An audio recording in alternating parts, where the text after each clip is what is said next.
गजेन्द्रमोक्षस्तोत्रम्। श्रीगजेन्द्र उवाच।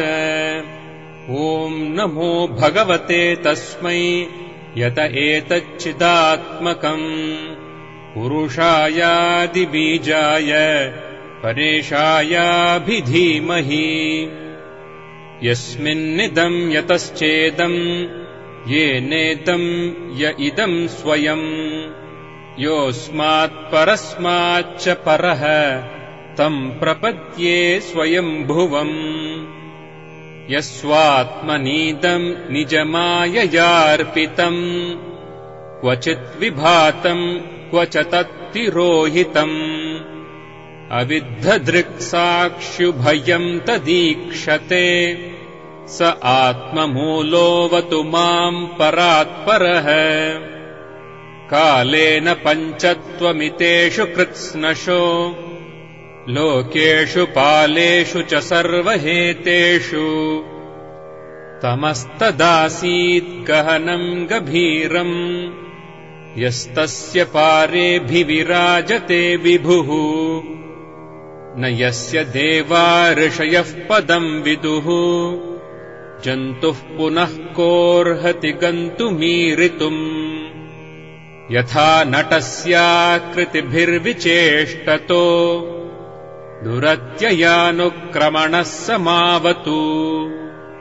दिदृक्षवो यस्य पदम् सुमङ्गलम् विमुक्तसङ्गा मुनयः सुसाधवः।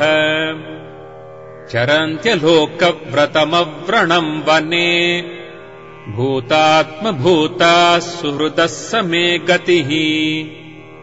न विद्यते यस्य च जन्म कर्म वा न नाम रूपे गुणदोष एव वा। तथापि लोकाप्ययसम्भवाय यः स्वमायया तान्यनुकालमृच्छति। तस्मै नमः परेशाय ब्रह्मणेऽनन्तशक्तये अरूपायोरुरूपाय नम आश्चर्यकर्मणे।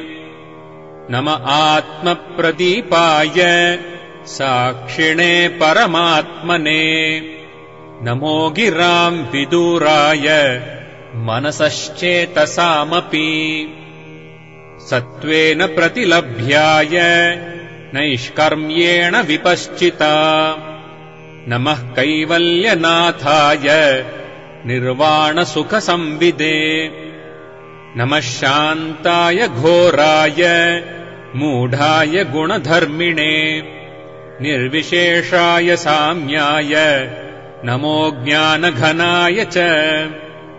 क्षेत्रज्ञाय नमस्तुभ्यम् सर्वाध्यक्षाय साक्षिणे। पुरुषायात्ममूलाय मूलप्रकृतये नमः। सर्वेन्द्रियगुणद्रष्ट्रे सर्वप्रत्ययहेतवे असताच्छाय योक्ताय सदाभासाय ते नमः।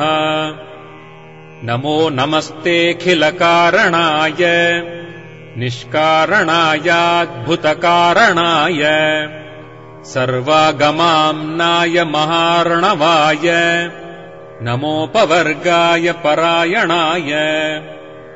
गुणारणिच्छन्नचिदूष्मपाय तत्क्षोभविस्फूर्जितमानसाय नैष्कर्म्यभावेन विवर्जितागम स्वयम् प्रकाशाय नमस्करोमि।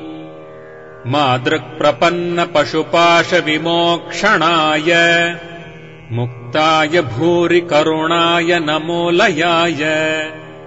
स्वांशेन सर्वतनुभृन्मनसि प्रतीत प्रत्यग्दृशे भगवते बृहते नमस्ते।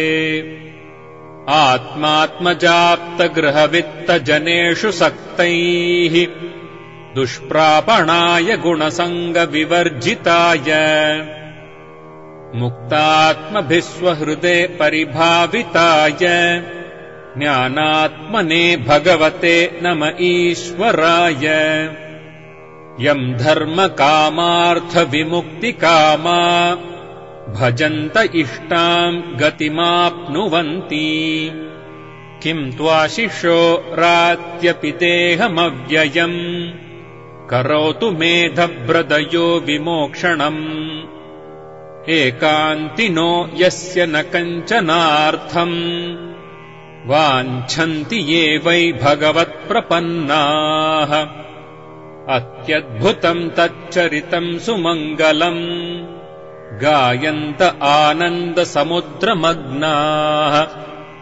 तमक्षरम् ब्रह्म परम् परेशम् अव्यक्तमाध्यात्मिकयोगगम्यम्।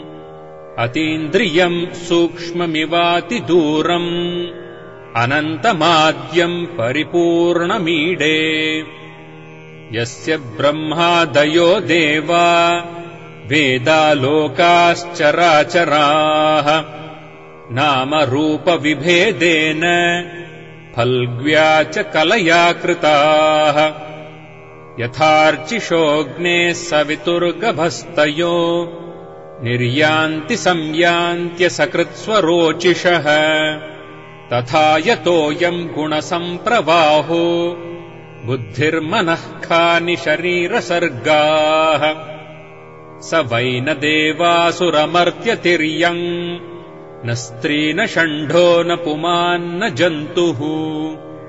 नायम् गुणः कर्म न सन्न चासन् निषेधशेषो जयतादशेषः।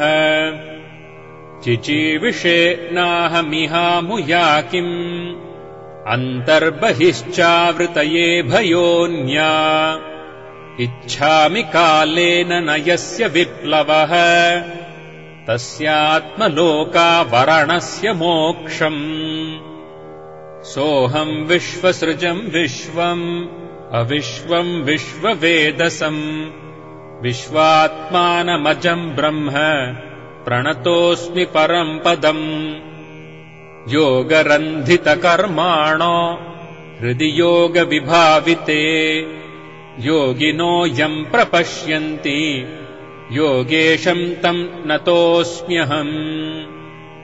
नमो नमस्तुभ्यमसह्यवेग शक्तित्रयायाखिलधिगुणाय प्रपन्नपालाय दुरन्तशक्तये कदीन्द्रियाणामनवाप्यवर्त्मने। नायम् वेद स्वमात्मानम् यच्छक्त्याहम् धिया हतम् तम् दुरत्ययमाहात्म्यम् भगवन्तमितोऽस्म्यहम्।